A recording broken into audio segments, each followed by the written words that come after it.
Hi friends, welcome back to my channel Yummy Days with Kavitha. இன்னைக்கு ரொம்ப simple and easy மெத்தட்ல பன்னீர் butter masala செய்ய போறோம். நம்ம சேனலை நீங்க ஃபர்ஸ்ட் டைம் பாக்குறீங்கன்னா சேனலை சப்ஸ்கிரைப் பண்ணிக்கோங்க. வாங்க இந்த ரெசிபி எப்படி செய்யறதுன்னு பார்க்கலாம். பன்னீர் வந்து கியூப்ஸா கட் பண்ணிருக்கேன். உள்ள சேர்த்துக்கலாம். நான் இன்னைக்கு 2 பாக்கெட் பன்னீர் எடுத்திருக்கேன்.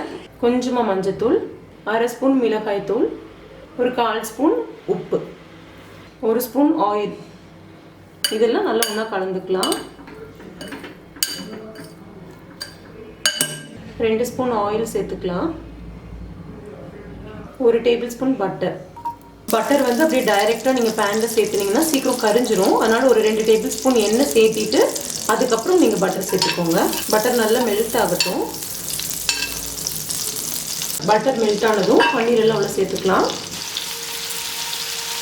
இந்த பக்கமும் நல்லா டோஸ்ட் ஆகட்டும். டோஸ்ட் ஆனதுக்கப்புறம் நம்ம எடுத்துடலாம். திருப்பி போட்டுடலாம்.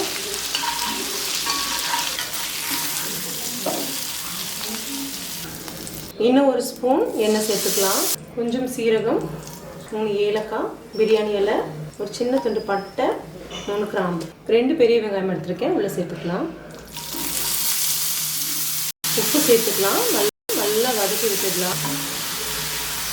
இஞ்சி பூண்டு விழுது ஒரு 1/2 ஸ்பூன் சேர்த்துக்கலாம். Kashmiri red chilli powder 1 spoon சேர்த்துக்கிறேன். காஷ்மீரி ரெட் சில்லி பவுடர் வந்து காரம் இருக்காது, நல்ல கலர் கொடுக்கும். அதனால நான் வந்து 1 ஸ்பூன் சேர்த்திருக்கேன்.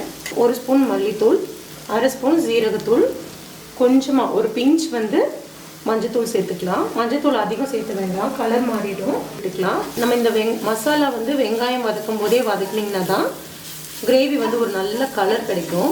ரொம்ப நேரம் வதக்க வேண்டாம், கரிஞ்சிடும். ஜஸ்ட் அது ஒரு மிக்ஸ் பண்ணிட்டா போதும்.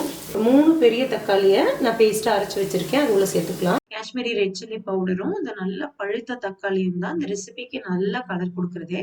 ஸோ கண்டிப்பாக சேர்த்துக்கோங்க. இது கூடவே ஒரு 3 to 4 டேபிள் ஸ்பூன் தயிர் சேர்த்துக்கலாம். இது ஒரு மைல்டான காரமாக தான் இருக்கும், ரொம்ப காரம் ஜாஸ்தியாக இருக்காது. இந்த அளவுக்கு நல்ல எண்ணெய் பிரிஞ்சு வந்ததுக்கப்புறம் தண்ணி சேர்த்துக்கலாம். நல்லா கலந்து விட்டுட்டு மூடி வச்சிருங்க.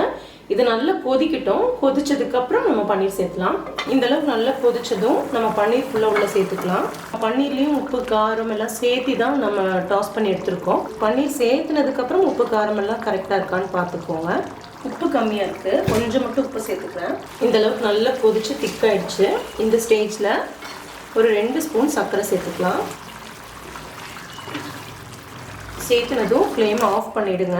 ஆஃப் பண்ணிவிட்டு கொஞ்சமாக கசூரி மேத்தி எடுத்துருக்கேன். அது நல்லா இந்த மாதிரி கசக்கி விட்டிங்கன்னா இந்த மாதிரி தூள் ஆகிடும். நான் ஏற்கனவே சொன்ன மாதிரி காஷ்மீரி ரெட் சில்லி பவுடரும் நல்ல பழுத்த தக்காளியும் தான் இந்த ரெசிபிக்கு நல்ல ரெஸ்டாரண்ட் ஸ்டைல் டேஸ்ட்டும் கலரும் கொடுக்குறது. கண்டிப்பாக சேர்த்துக்கோங்க. ஒரு 2 டேபிள் ஸ்பூன் ஃப்ரெஷ் க்ரீம் எடுத்திருக்கேன். அது உள்ள சேர்த்துக்கலாம். அவ்வளோதான்.